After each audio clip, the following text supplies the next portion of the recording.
done, most of the work is already done, but we're not finished yet because there's some other things that we want to think about, okay? And most notably, we want to think about the caption.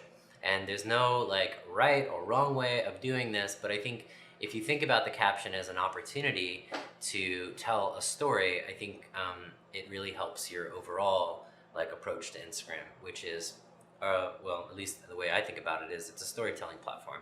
So what are the elements of a good caption? For me, I think something that's a little personal. You don't have to go into like great detail. I don't need to know like what you ate for lunch today and then what shirt you put on. You know, don't get carried away. But if you're posting, for instance, like if I was going to post this photo of the Brooklyn Bridge, I might say, "Hey, I was hanging out with some friends today, and who were helping me shoot this Skillshare video." And I might try humor. I might try a humorous approach, which is like, "Hey, has anyone ever seen this photo before?" Like maybe you're like you're in New York for the weekend, and you're gonna like chronicle all the places that you go to and why they're so special to you. But think about being descriptive. I think for me as a consumer, you know, if I'm looking at these images, I always read the captions, and I like to read something that tells me a little bit about the location or a little bit about the person that's taking the photo. Hashtags. When do you use hashtags and when don't you use hashtags? If you've been on Instagram at all, even a little bit, you've obviously noticed that like a lot of people are using hashtags. And in my opinion, hashtags are really good when they're very specific. And because then they have more meaning, right? And so what do I mean by that? Well, I don't know. You might see a bunch of hashtags that are basically like Instagood or just hashtag love, which is actually the most popular hashtag on Instagram. If you're gonna use a hashtag like that, it's just pointless because it's just gonna get lost in a sea of other like millions of other hashtags. I find that the best ones work when they are very specific towards something, whether it's like an Insta-meet or it's like a group of friends or it's a style of photo. My favorites are the ones when it's like a style of photo.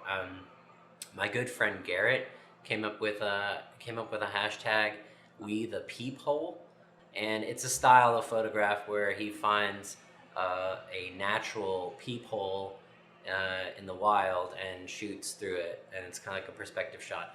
And you know, I feel like with hashtags, it's an opportunity to be really creative. You know, and I think that's part of what makes Instagram such a special community, is that people are being really creative and trying new things. So rather than use a bland old like waterfall hashtag, you know, either come up with your own or go and scroll through and see what your friends are using and find something cool that you can then like also contribute to. I think that's really important. Okay, a little bit about tagging the places and people and things. I think tagging people is really important. I think it's really cool. It's part of the culture at Instagram. So if you're like with a friend and you know their Instagram handle and they're in your image, you should absolutely tag them. A couple things to think about when you're tagging.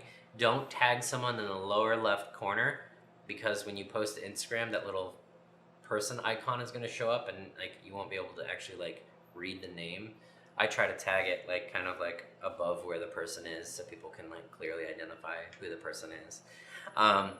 But I think in addition to tagging a person, you might want to consider replying them their Instagram handle in your caption. So I was hanging out with Cubbygram today, and I'll like give him a mention in that. I think that's just like good Instagram etiquette. It's a great way to like share not just the places and the images that you're capturing, but the people that you're experiencing it with. So much of Instagram is like a personal experience that you share with other people. So I think it's really natural to like mention people in your captions and I don't know, show them some love. It's a good way also that your followers will then connect with the other person that you're hanging out with. All right, and so what about geotagging? Well, I think geotagging is an awesome way to pinpoint on a map like where you took a certain photo. So I'm a big fan of geotagging.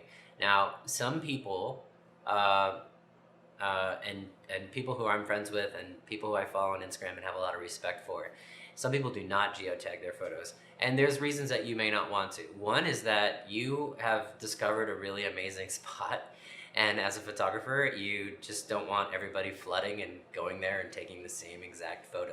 You know what? Like, I totally respect that. And so you got a secret spot that's just special for you, don't geotag it. The other obvious reason for why you might want to geotag is just privacy. If you've taken a photo from your home and you don't want anybody to know exactly where you live, then that's another reason not to geotag it. But other than that, I think I think geotagging is really good. It's really fun.